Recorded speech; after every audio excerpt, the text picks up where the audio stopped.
فَإِذَا جَاءَتِ الصَّاخَّةُ۔ اللہ سبحانہ و تعالیٰ اس آیت میں فرماتا ہے کہ اور جب کانوں کو بہرا کر دینے والی آواز بلند کی جائے گی۔ اس کی اگزامپل یہ ہے کہ جب کسی کے کان کے قریب کوئی غبارہ پھاڑے یا پھر ٹائر برسٹ ہو یا پھر کسی بھی قسم کا دھماکہ ہو تو کان میں ایک بیپ سی آواز آتی ہے اور ارد گرد کی آوازیں آپ کو سنائی نہیں دیتی۔ اسی لیے اللہ تعالیٰ نے یہاں پہ لفظ صاخہ استعمال کیا ہے کہ یعنی ایسی آواز جو انسان کے کانوں کو بہرا کر دے۔ اور تفسیر ابن کثیر کے مطابق یہ جو سور پھونکا جائے گا یہ دوسری دفعہ والا سور ہوگا جس کے اندر سارے لوگ اٹھ کھڑے ہوں گے۔ یوم یفر المرء من اخیہ، اس دن انسان اپنے سگے بھائی سے بھاگے گا، وامہ وابیہ، اور اپنی ماں اور باپ سے بھی بھاگے گا، وصاحبتہ وبنیہ، اور اپنی بیوی اور بچوں سے بھی بھاگے گا۔ عبدالسلام حفظہ اللہ اپنی تفسیر میں لکھتے ہیں کہ انسان کو اس دن خوف ہوگا کہ کہیں جو ظلم اس نے کیا ہے ان کے اوپر تو اس کے بدلے ان کے گناہ اس کو اٹھانے نہ پڑ جائیں۔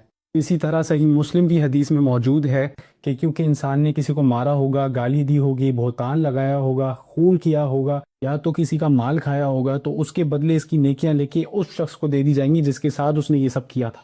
لِكُلِّ امْرِئٍ مِّنْهُمْ يَوْمَئِذٍ شَأْنٌ يُغْنِيهِ، اور ان میں سے ہر کسی کے ذہن میں اس دن اپنا ہی کوئی معاملہ چل رہا ہوگا۔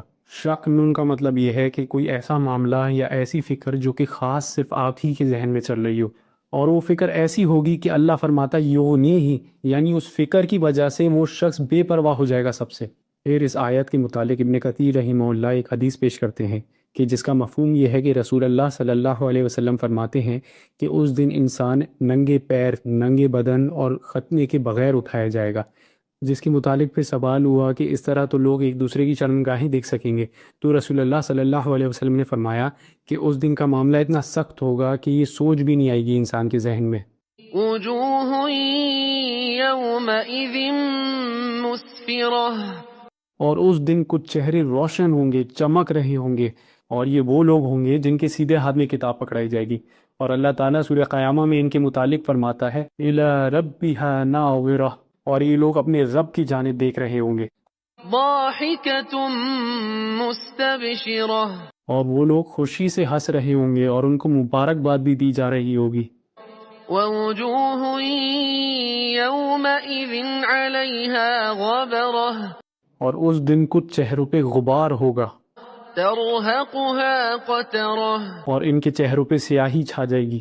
اسی طرح سورہ القیامہ کے اندر اللہ تعالیٰ ان لوگوں کے متعلق فرماتا ہے کہ جس کا مفہوم یہ ہے کہ یہ سوچ ہی رہے ہوں گے کہ ان کے ساتھ کوئی کمر توڑ سلوک ہونے والا ہے۔ اولئک هم الکفرۃ الفجرہ، اور وہ وہی لوگ ہیں جنہوں نے کفر کیا ہے یا تو فجور کیا ہے۔ اب کفر کے معنی یہ بھی ہے کہ انسان نے سچ کو جانا اور اپنے اندر دفن کر دیا اور اس پہ عمل نہیں کیا، اور کفر کے معنی ناشکری کے بھی ہیں۔ اسی طرح فجرہ کے لغوی معنی پھٹ کے نکلنے کے ہیں، یعنی یہ جو فاجر شخص ہوتا ہے یہ کچھ نہیں دیکھتا، اس کے جو دل میں آتا ہے یہ کرتا ہے، یہ کانسیکوینسز کو نہیں دیکھتا کہ اس سے اللہ راضی بھی ہوگا کہ نہیں۔ سبحانک اللہم و بحمدک، اشہد ان لا الہ الا انت، استغفرک و اتوب الیک۔ السلام علیکم ورحمۃ اللہ وبرکاتہ۔